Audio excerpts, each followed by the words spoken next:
Assalamualaikum warahmatullahi wabarakatuh.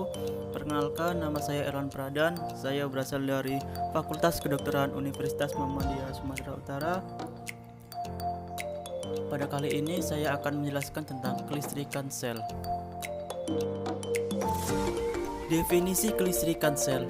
Kelistrikan sel didefinisikan sebagai kemampuan untuk memindahkan muatan ion-ion tersebut dari ruangan satu ke ruangan yang lain di dalam sel. Nilai ambang membran sel adalah batas nilai yang bisa menyebabkan terjadinya depolarisasi membran. Selanjutnya, mekanisme kerja kelistrikan pada sistem saraf. Saat neurotransmitter dilepaskan dari ujung akson suatu sel saraf ke dendrit pada sel saraf lain, maka impuls akan diteruskan ke sel saraf berikutnya.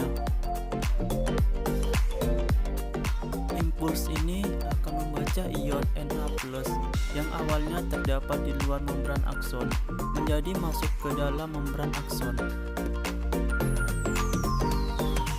Membran dalam akson menjadi lebih positif saat menerima rangsangan listrik atau impuls. Impuls kemudian akan mengalir atau bergerak di sepanjang membran akson hingga ke ujung akhir sel saraf. Saat rangsangan telah mencapai ujung sel saraf, maka neurotransmitter akan dilepaskan lalu kembali menuju sel saraf lain atau sel tujuan, dan tegangan listrik pada sel saraf berdasarkan keberadaan impuls.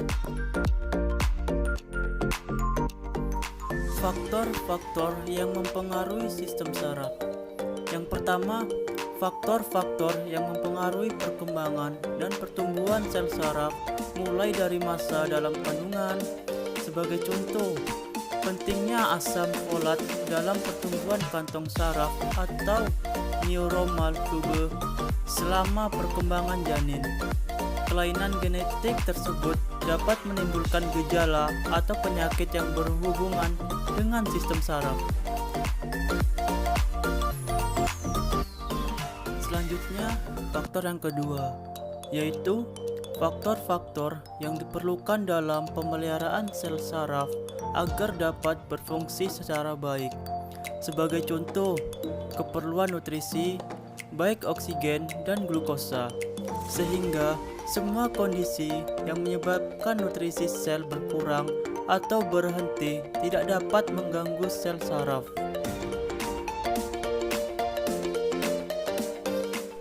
Faktor yang ketiga yaitu faktor-faktor yang mempengaruhi kelangsungan hidup sel saraf.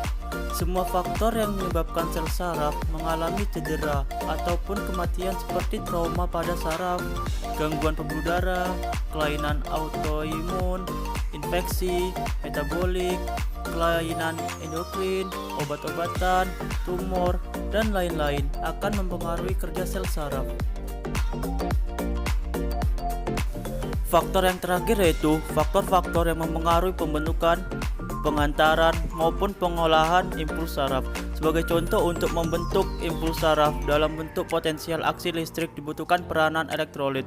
Kekurangan kadar elektrolit tertentu akan mempengaruhi pembentukan impuls saraf.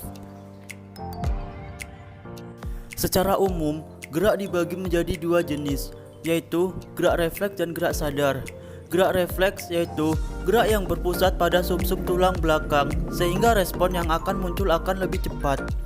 Sedangkan gerak sadar yaitu gerak yang berpusat di otak sehingga respon yang terjadi akan lebih lambat. Adapun skema jalannya rangsangan pada gerak sadar yaitu dimulai dari rangsang, reseptor, saraf sensorik, otak, saraf motorik, efektor, tanggapan.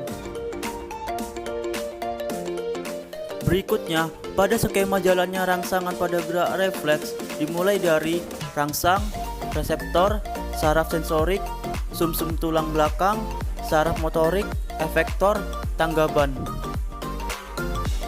Hanya itu yang bisa saya sampaikan.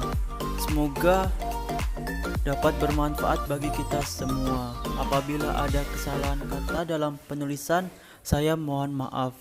Saya akhiri. Assalamualaikum warahmatullahi wabarakatuh. Terima kasih.